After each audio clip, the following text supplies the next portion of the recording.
உதயநிதி ஆபாசமா பேசிட்டாரு அப்படின்னு சொல்லிட்டு நேத்திக்கு கதர்ன கேங் யாரு அப்படின்னு பாத்தீங்கன்னா, ஆபாசத்துக்கு மொத்த உருவமும் குத்தையும் எடுத்து வச்சிருக்கக்கூடிய தாவேக்காரனுங்க.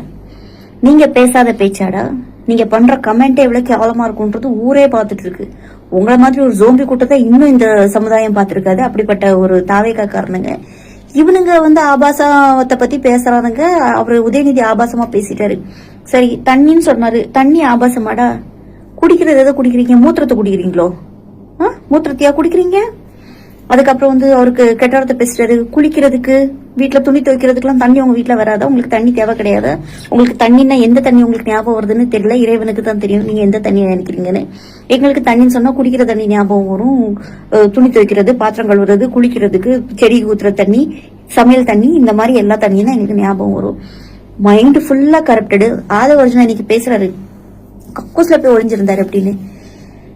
ஏன் உங்க புத்தி எப்ப பார்த்தாலும் கக்கூசு, மூத்திரம், பீ, கெட்ட வார்த்தை, அசிங்கமான விஷயங்கள்ல உங்க எண்ணங்கள் போயிட்டு இருக்கு அப்படின்னு தெரியல. அப்புறம் ஆதவர்ஜுனா சொல்லியிருக்காரு, அவர் நல்ல மனநல டாக்டரா பாக்கணும் அப்படின்னு.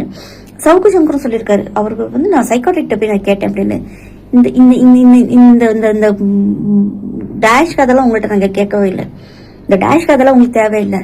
உதயநிதியை பாத்துக்கிறதுக்கு அவருடைய ஃபேமிலி இருக்காங்க, அப்பா அம்மா இருக்காங்க, இறைவன் அருளால மனைவி, மகன், மகள் எல்லாரும் இருக்காங்க, குடும்பம் இருக்கு, இத்தனை லட்சம் தொண்டர்கள் இருக்காங்க. அவருக்கு என்ன மாஸ் இருக்குன்றது நேத்திக்கு எல்லாரும் பாத்திருப்பீங்க. இதுக்கப்புறம் நீங்க எல்லாம் பேசுறீங்க அப்படின்றதுதான் ரொம்ப ஆச்சரியமா இருக்கு. ஏன்னா இந்த கூட்டம் கவர்ச்சிக்காக வந்த கூட்டம் கிடையாது. ஐயோ எங்க அண்ணா இன்னும் சூப்பரா இருக்கிறாரு, ஐயோ எங்க அண்ணா என்ன அழகா ஹேண்ட்ஸமா இருக்காரு அப்படின்னு வரல. எங்க தலைவன், எங்க அண்ணன் நீங்க கூட்டு பிரிக்கீங்கன்னு வந்தாங்க.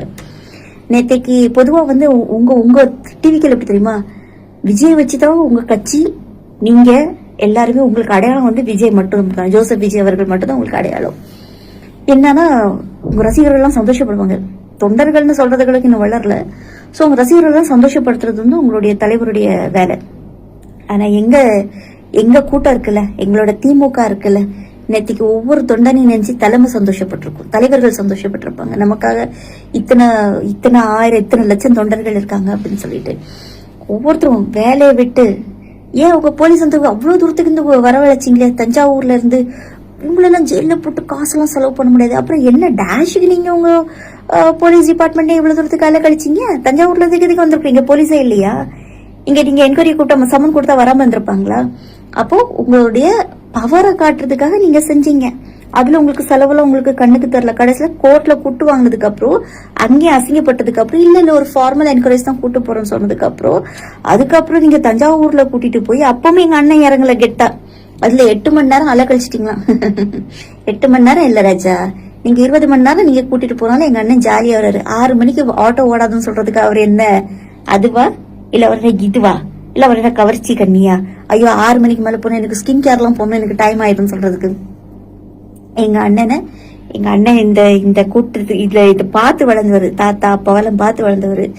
இந்த கரூர்ல கூட போன வருஷம் சம்பவம் நடக்கும்போது நீங்க எல்லாரும் ஓடி போயிட்டீங்க, எல்லாரும் தெரிச்சு ஓடிட்டீங்க. என்ன எங்க இருக்கீங்கன்னு ஒருத்தரையுமே கண்டுபிடிக்க முடியல. ஆனா எங்க அண்ணா துபாயில இருந்து வந்தாரு, துபாயில இருந்து வந்தாரு நைட்டு. அதனால இந்த 7 மணி நேரம் அலை கழிக்கிறது, இல்ல போலீஸ் வரல நம்ம கூட்டிட்டு போயிட்டோம். எங்க அண்ணன் அழகா காத்து வாங்கிட்டே வந்தாங்க. அதுல ஏசில தான் இருப்பாங்க.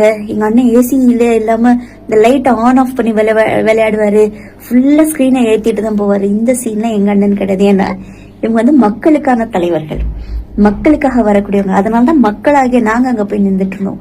புரிஞ்சுச்சா? அதனால இந்த வார்த்தை கடத்தி பேசுறது இவ்வளோ பார்த்ததுக்கு அப்புறம் நீங்க இன்னும் அடங்க மாட்டேன்னு இருக்கீங்களே. அப்புறம் பட்ஜெட் கூட்டத்தொடர் பத்தி வேற பேசணுமா? அததான் ஒரு கர்ப்பமும் இல்லையே. இவங்க பண்றது தானே பட்ஜெட்டு. ஸ்பீக்கரை மட்டும் மாத்துவீங்க, அதாவது ஒழுங்கா மாத்துறீங்களா அது கூட தெரியல. ஒழுங்கா வேலையை கத்துக்கோங்க. எங்க உதயநாபதி பேசுறதுக்கு இன்னும் வளரணும், சந்தேகம்தான்.